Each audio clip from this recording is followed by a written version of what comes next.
Well, hello guys, my name is Larry and welcome to my YouTube channel. Today we're going to take you through our process of how we make wine out of nothing more than what you see right here in this jug, and it's 100% grape juice. Now you got to make sure it's 100% grape juice, not 100%. It's a lot of your juices will say 100% on them, but if you look at on the side of them, it will clearly say on the side or the back the nutrition facts.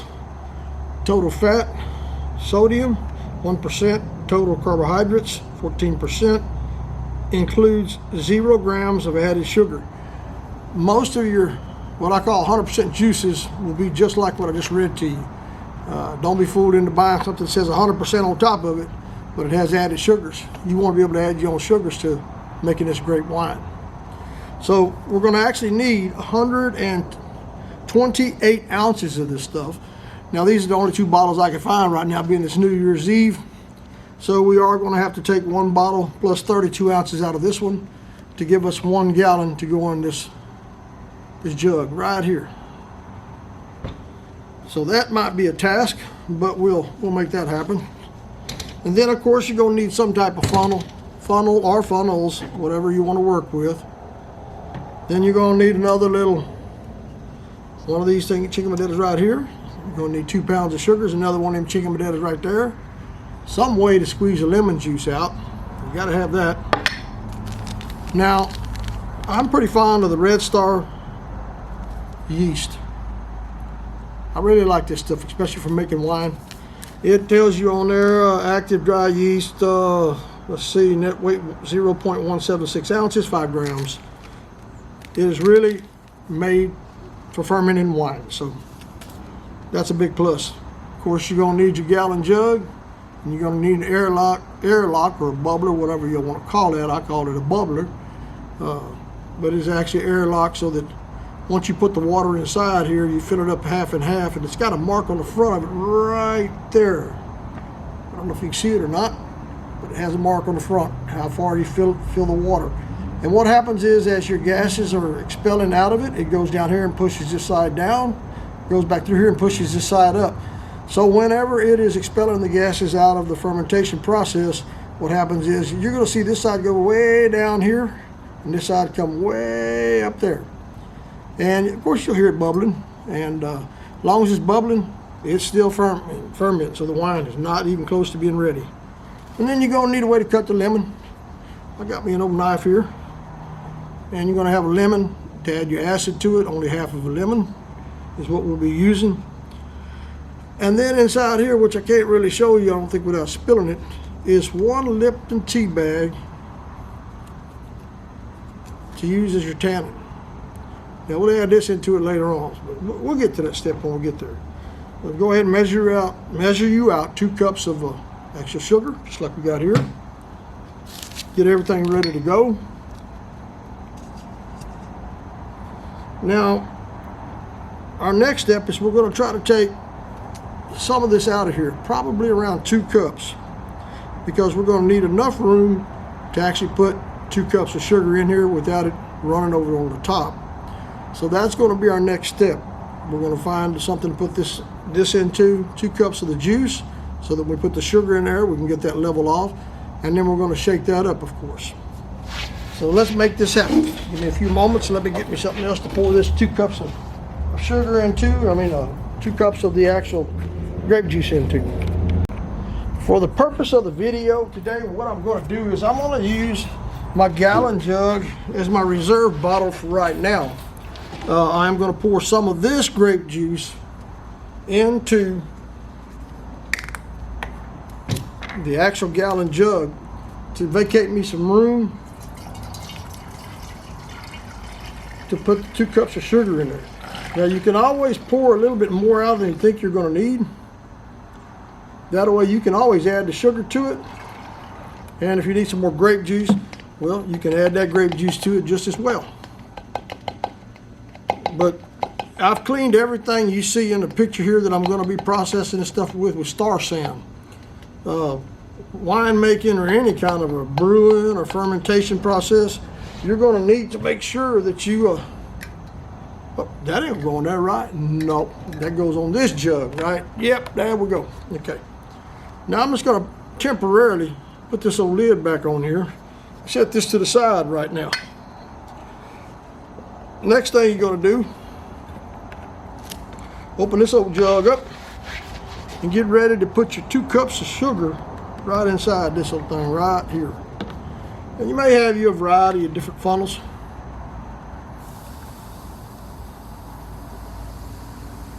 Pour it in there slow, make sure you get it all in there.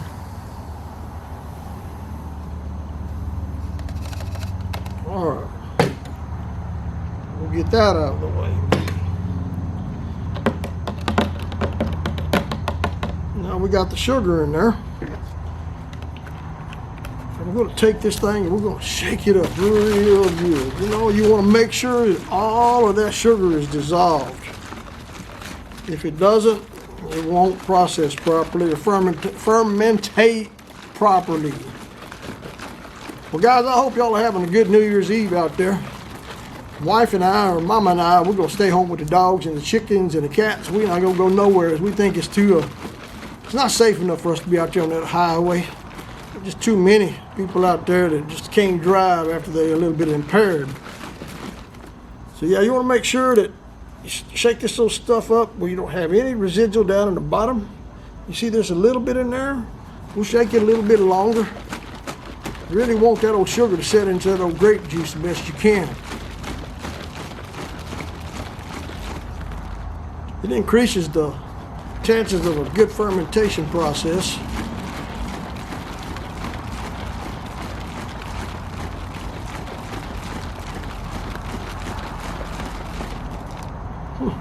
That stuff is looking pretty good there. You got a little bubble right there, but as far as the sugar goes, kind of mixed up a little bit faster than what I thought it was going to mix up. All right, be careful when you open that up. Now we got it opened up.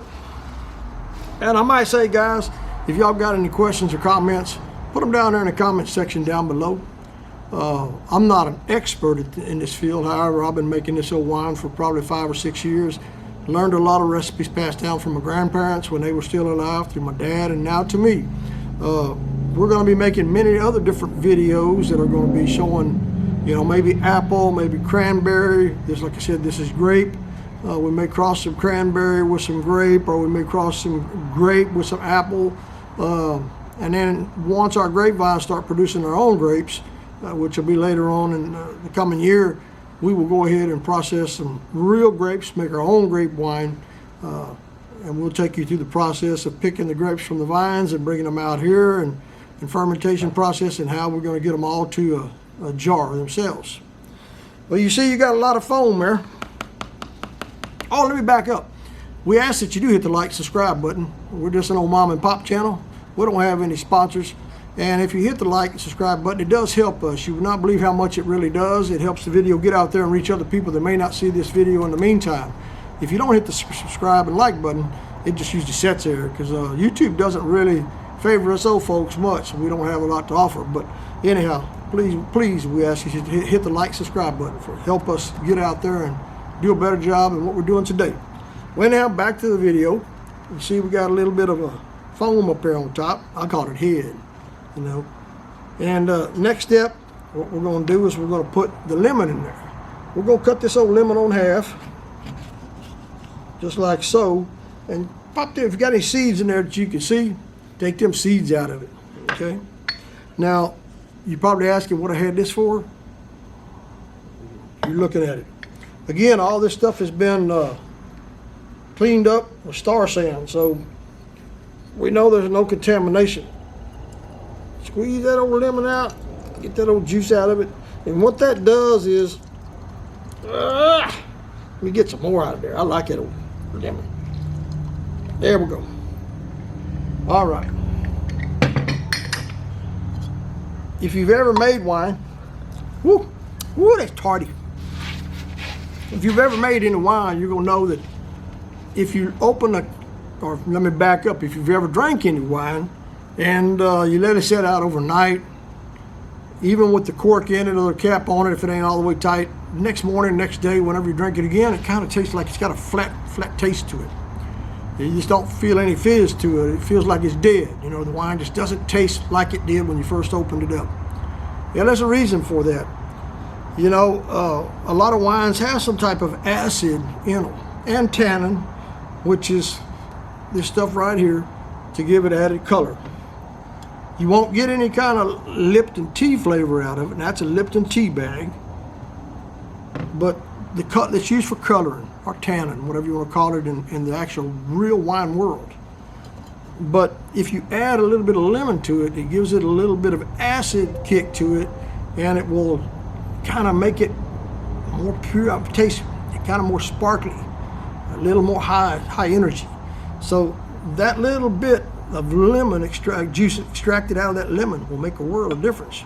So put that in there. No, it ain't gonna blow up. One guy said, oh, you're gonna have an explosion. No, it ain't gonna blow up. Well, we got that taken care of. And I'll put the actual links to the recipe down below in the comment section. You may have to hit the show more button, but I will put all those down there as to exactly what we use in making this grape wine. So now we got that in there. You don't need to really stir it up anymore. We got the sugar in there.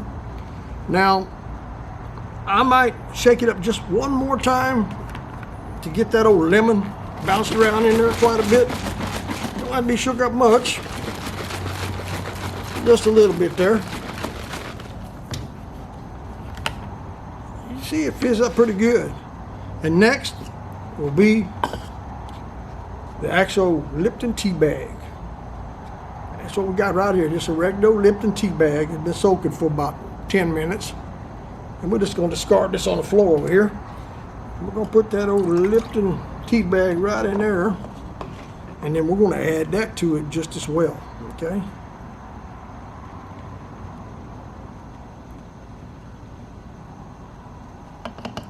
Once the wine has went through all of its stages, fermentation and processing of it, you're going to start seeing the wine get clearer. It's not going to stay completely purple grape colored. It's going to start clearing up as the yeast starts reacting, doing its things. And once it clears up, the actual tea bag, which acts as a tannin or a flavor profile in the wine, will keep it kind of a lightish color, kind of like a watered down Coke or something similar to that. It makes a difference as to how it reacts in whatever you're fermenting. So, you know, that right there will help keep that color that we're looking for. Now, give me one moment and I'll be right back.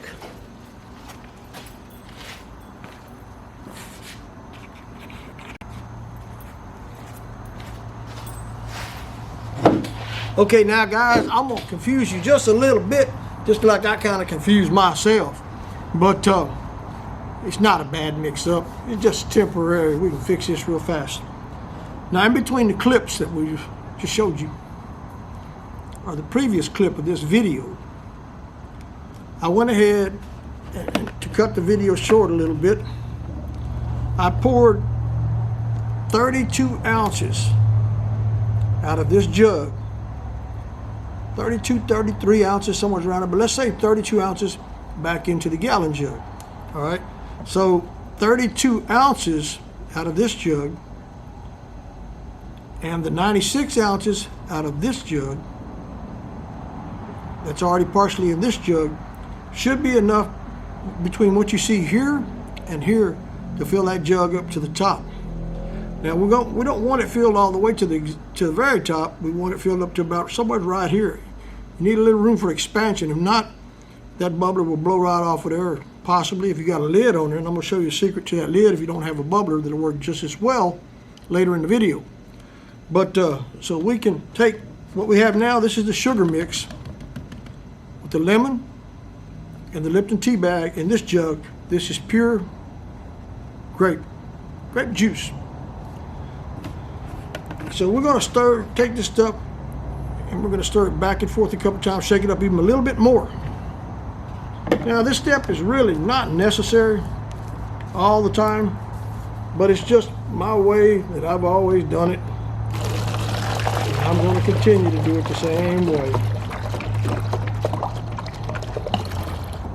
Don't get messy like I did.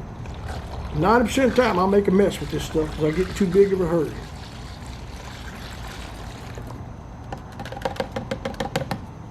Again, this step is not necessary, not mandatory. You don't have to do it.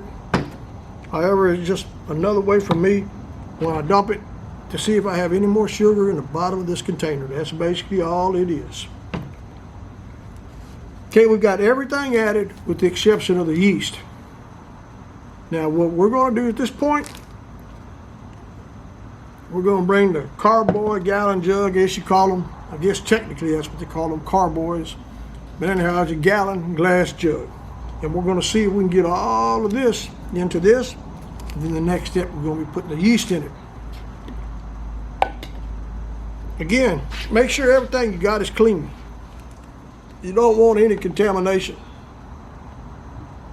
And just to make sure that I do have enough room, what I'm going to do is I'm going to pour a little bit of this into one of these cups over here. Because this, remember, it's pure grape juice. And then I can always add it after I get everything else in there. That way I won't run it the cup over. All right, there we go. We know we're going to get all the sugar stuff in there now.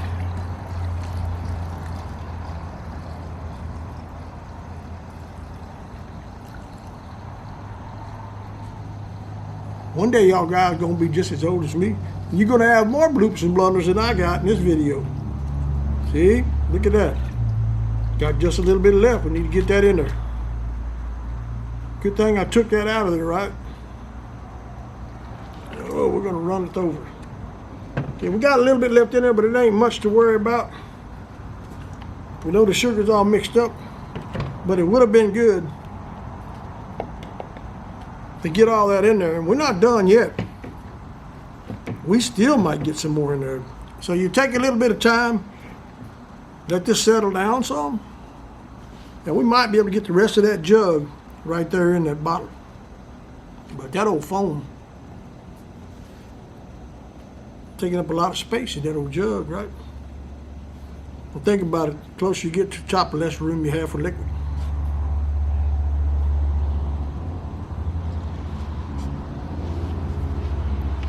Come on, the saints come marching in. You know, there's a lot of people out there making different things on YouTube, different wines and beer and stuff like that. We're putting a couple videos out there making some beer. We'd like to put some out there making that stuff that's like 140 proof, but ooh, they say that's against the law. I don't want to go to jail, not at my age. It'd be kind of hard for me to survive in there. My wife wouldn't send me enough commissary money for me to buy me a bag of tobacco once a week. So we're going to put a little bit more. Let's see if we can get some more in there.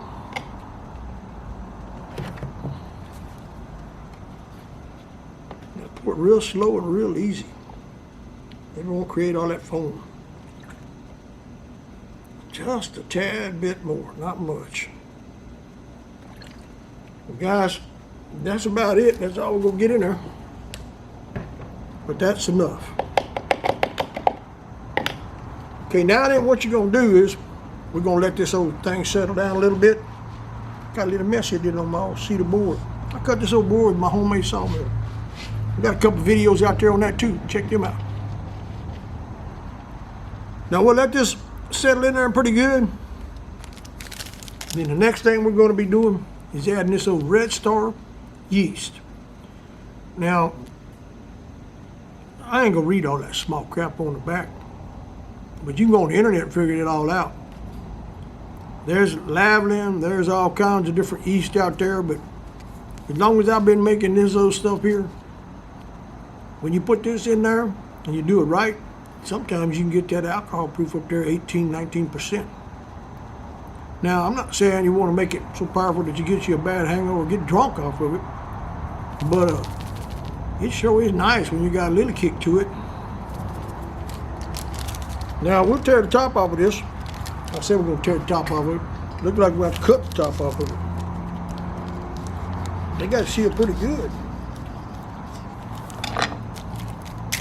Not dog, I got it. Now, we're going to pour about a teaspoon in there. Not more than a teaspoon. That's about a teaspoon right there. No, a little bit more. Just a little bit more. Okay, there we go. Let me look top of that. No, a little more. Just a little more. I don't have my teaspoon too. Okay, I know that's a teaspoon. Teaspoon plus 1/10. And what you gonna do is put that old lid on there. What's the wrong lid? That burning boo, bro. And I got a hole in this one. So I'm gonna put it on there. And I shouldn't do this, but I am. I'm just gonna shake it around just a little bit like that right there. And see that old yeast? Yeah, it went down around the side of that bottle. It's gonna crawl back up to the top. It's gonna do its thing. Now I kinda wish that it wouldn't have stuck up here around the edges like this, but it did. That's why really you should just really give it a little swirl like that right there. And that'll knock that yeast right down in the bottom of it. Let's see if I can do that again.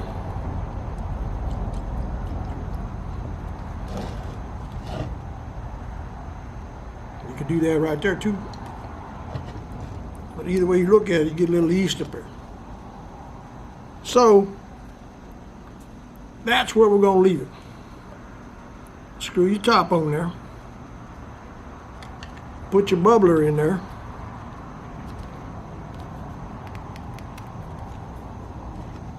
And I guarantee you come back here tomorrow, you're gonna see this thing bubbling now. We gotta put a little bit of water in here. We'll take this cap right off here and pour some in there to where it's right up to these two lines. Then you're gonna let this old stuff set for minimum 2 to 3 weeks. And if you really want good wine, let it sit for a month or 2. Then you have you some really good stuff there. Look like a bunch of termites in that bottle. So guys, that's how we make this old red grape wine. Again, post your comments and questions down below if you got any. I don't get too many questions, comments, because not enough people know about me. But we're gonna be putting you out many more videos to come. We got the old sawmill fixing to crank back up. In the next couple of videos, we're gonna be more wine and a little bit of beer. We're gonna brew some beer. So stick around, guys. Hope you had fun watching the video. I know I had fun making it. Hope you enjoyed all the bloops and blunders. Thanks for watching.